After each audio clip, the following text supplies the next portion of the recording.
옛날 옛적 프랑스의 깊은 숲속에는 아름다운 장미 정원이 있는 작은 마을이 있었습니다. 마을 사람들은 정원사가 키운 장미로 유명했으며 그 장미는 향기가 너무나도 좋아 주변 왕국에서도 주문이 밀려들 정도였습니다. 이 마을에는 레오라는 소년이 살고 있었는데 레오는 항상 마법의 세계와 모험을 꿈꾸었습니다. 어느 날 레오는 숲속 깊은 곳으로 모험을 떠나기로 결심했습니다. 그는 마을 사람들로부터 전해 내려오는 전설을 떠올렸습니다. 그 전설에 따르면 숲속에는 마법의 장미가 있는 숨겨진 왕국이 있다는 것이었습니다. 이 마법의 장미는 엄청난 능력을 가지고 있어 만지는 사람의 소원을 이루어줄 수 있다고 했습니다. 레오는 모험 가방을 챙기고 이른 아침에 몰래 집을 나섰습니다. 숲은 예상보다 훨씬 더 울창하고 미로 같은 구조를 하고 있었지만 레오는 전혀 두려워하지 않았습니다. 길을 걸으며 그는 다양한 동물 친구들을 만났습니다. 다람쥐, 노루 그리고 숲의 지혜로운 올빼미도 그의 이정표가 되어주었습니다. 며칠 밤낮을 계속해서 길을 걸은 끝에 레오는 마침내 마법의 장미가 있다는 전설 속의 오래된 성에 도착했습니다. 성은 시간이 지남에 따라 무너졌지만 성의 중심에는 아름다운 장미 하나가 여전히 피어 있었습니다. 이 장미는 사람의 힘으로는 설명할 수 없는 빛으로 빛나고 있었습니다. 레오는 떨리는 마음으로 장미에게 다가갔습니다. 그 순간 커다란 목소리가 성 안을 울렸습니다. 이 장미를 원한다면 너의 순수함과 용기를 보여야 한다. 놀란 레오는 빛의 근원을 향해 물었습니다. 어떻게 하면 그럴 수 있나요? 빛나는 장미는 부드러운 목소리로 대답했습니다. 내가 추구하는 모험은 바로 위대한 너 자신을 찾고자 하는 여정임을 기억하렴. 레오는 장미의 메시지를 마음 깊이 새기고 성 안을 돌아다니기 시작했습니다. 성 안에는 그동안 그 누구도 찾지 못한 숨겨진 보물들이 가득했습니다. 그는 조심스럽게 보물들을 뒤로하고 오직 장미의 입을 통해서 듣게 된 지혜에 집중하기로 했습니다. 결국 레오는 자신의 진정한 용기와 순수함을 보여줌으로써 장미의 신뢰를 얻게 되었습니다. 장미는 그에게 엄청난 축복을 내려주었습니다. 레오는 장미를 집으로 가져와 마을 사람들에게 보여주었습니다. 그때부터 마을은 점점 더 번영하기 시작했고 레오는 전설적인 영웅으로 기억되게 되었습니다. 그 후로도 마법의 장미는 레오가 만든 새로운 정원에서 항상 그 향을 뿜어내며 그들을 보호해 주었습니다. 그리고 레오는 자신이 이루고자 하는 바를 향해 끊임없이 노력하며 자신과 마을 사람들의 행복을 위해 계속 모험을 떠났습니다. 이렇게 레오의 전설은 마을에서 대대로 이어지며 숲과 장미 그리고 용기의 상징이 되었습니다. 두 번째 이야기 옛날 옛적 프랑스의 작은 마을에 클레망스라는 소녀가 살고 있었습니다. 클레망스는 항상 밤하늘을 바라보면서 별에 대한 꿈을 꾸곤 했습니다. 그녀의 집은 마을 끝자락 숲 가장자리에 위치해 있었기 때문에 매일 밤 맑은 하늘의 별을 쉽게 볼 수 있었습니다. 어느 날 밤 클레망스는 유난히 밝게 빛나는 별 하나를 발견했습니다. 그 별은 마치 그녀에게 속삭이는 것 같았고 클레망스는 신비로운 힘에 이끌려 그 별을 더 가까이 보고 싶었습니다. 그래서 클레망스는 큰 마법의 숲으로 들어갔습니다. 사람들은 그 숲에 오래된 마법이 숨겨져 있어 아무도 들어가는 것을 꺼렸지만 클레망스는 두려움 없이 발걸음을 옮겼습니다. 숲속 깊은 곳에서 클레망스는 오래된 나무로 뒤덮인 작은 빈터를 발견했습니다. 그곳엔 마법사처럼 보이는 노인이 앉아 있었습니다. 그의 옆에는 예쁜 작은 새가 앉아 있었고 새는 클레망스에게 반갑게 인사했습니다. 노인은 클레망스의 눈빛을 읽고 말했다.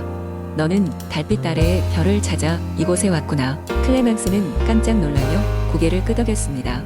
그녀는 이 노인이 단순한 마을의 노인이 아님을 직감했습니다. 그는 마법을 사용할 수 있는 지혜로운 자였습니다. 노인은 클레망스에게 웃으며 말했다. 너의 마음은 순수하고 진실하구나.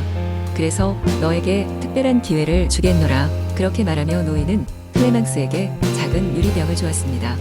이 병에 내가 본 별의 빛을 담아오너라. 그러면 그 별의 신비로운 힘을 내 것으로 만들 수 있을 것이니. 클레망스는 감동하여 고개를 숙이고 그 병을 받아들였습니다. 노인은 클레망스에게 길을 따라 별을 찾아가는 방법을 가르쳐 주었습니다. 그녀는 별빛을 따라 숲을 지나 바위 언덕을 넘어갔습니다. 그리고 마침내 크고 반짝이는 별이 하늘에서 내려와 그녀의 앞에 나타났습니다. 그 별은 꿈속에서 보았던 것보다 훨씬 크고 아름다웠습니다.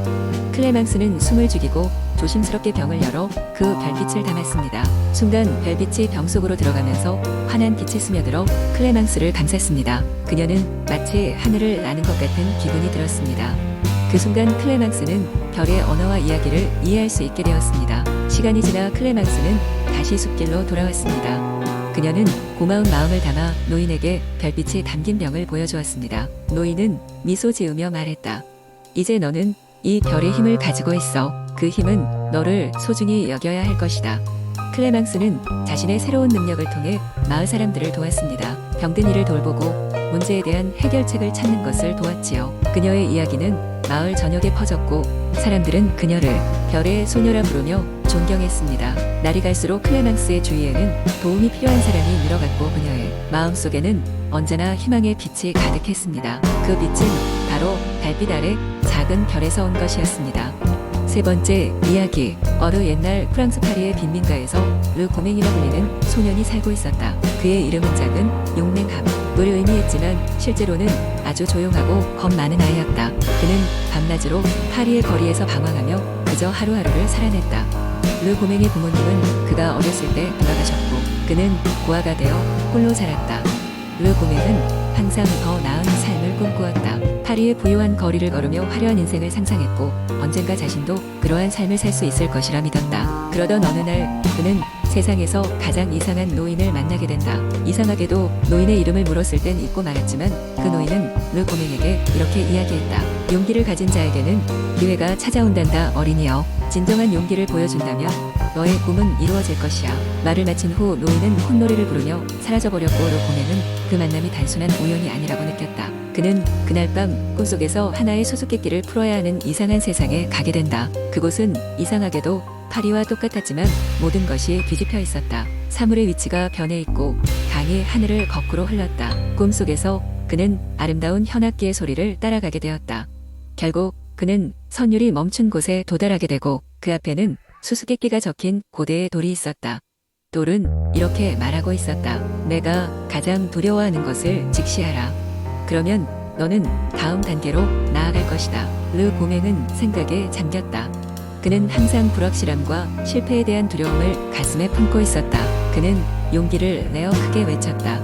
나는 실패를 두려워하지 않겠어. 난 더 이상 나약한 소년이 아니야.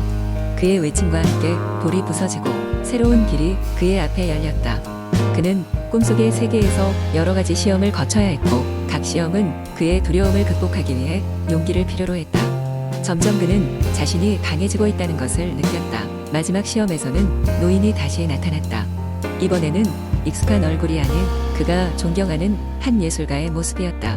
노인은 이렇게 말했다. 가장 중요한 것은 내가 무엇을 할 수 있느냐가 아니라 내가 누구인지 알고 그에 맞게 행동하는 것이다. 너는 이제 새로운 용기를 찾았다. 이제 현실로 돌아가 자신을 증명해 보아라. 꿈에서 깨어난 르 고맹은 더 이상 작고 나약한 소년이 아니었다.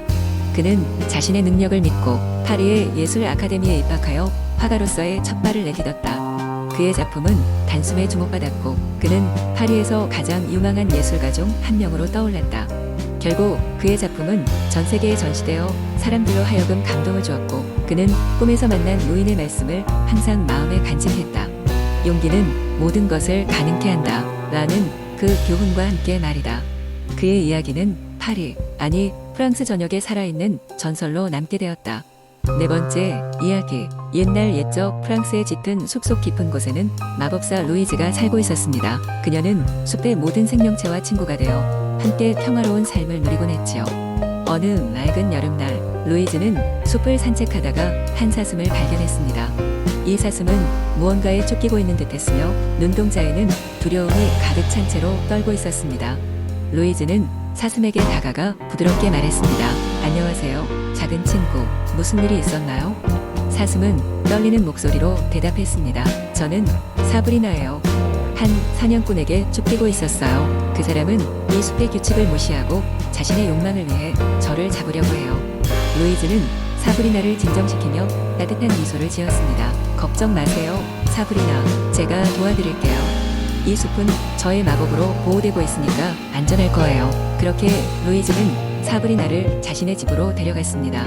루이즈는 사냥꾼이 접근하지 못하도록 숲 전체에 보호 마법을 걸었고 사브리나는 마음 놓고 숲속을 돌아다닐 수 있게 되었습니다. 날이 지날수록 사브리나는 루이즈와 더욱 친해졌고 이 숲의 다른 동물들과도 친구가 되었습니다. 어느 날 루이즈는 사브리나에게 물었습니다. 예쁜 사춘 사브리나, 당신의 꿈은 무엇인가요? 사브리나는 파란 하늘을 보며 대답했습니다. 저는 언젠가 온갖 모험을 떠나며 세상의 다양한 숲과 평원을 여행하고 싶어요. 하지만 아직은 이 숲에서도 못 벗어나죠. 루이즈는 사브리나의 꿈을 듣고 함께 고민하기 시작했습니다. 그러던 중 그녀는 결심을 하고 말했습니다. 당신이 원한다면 제가 가진 마법으로 도와줄 수 있어요. 당신이 원하는 시간 동안 세상의 숲을 여행할 수 있도록 해드리겠어요. 사브리나는 너무나 기뻐 무척이나 감사해했습니다. 루이즈는 사브리나에게 특별한 수정 구슬을 주며 말했습니다. 이 수정 구슬은 당신이 여행하는 동안 당신을 보호할 거예요. 언제든지 돌아오고 싶을 때는 이 구슬을 꽉 쥐면 돼요. 사브리나는 구슬을 소중히 간직하며 이 숲을 떠나 세계 여행을 떠났습니다. 그녀는 다양한 숲을 지나며 각기 다른 문화와 동물들을 만나고 자연의 아름다움을 흠뻑 느낄 수 있었습니다. 그렇게 시간이 흐르고 사브리나는 이 여행에서 많은 것을 배우고 경험했습니다. 끝내 그녀는 루이즈에게로 돌아왔습니다. 처음 떠날 때보다 훨씬 성장한 사브리나는 말했습니다. 루이즈, 당신의 마법과 우정 덕분에 전 많은 것을 배웠어요. 이제는 아낌없이 베푸는 아름다운 숲의 한 부분이 되고 싶어요. 루이즈는 그녀를 따뜻하게 맞이하며 미소 지었습니다. 그리고 그 후로 두 친구는 함께 프랑스의 아름다운 숲을 가꾸며 행복하게 살아갔습니다.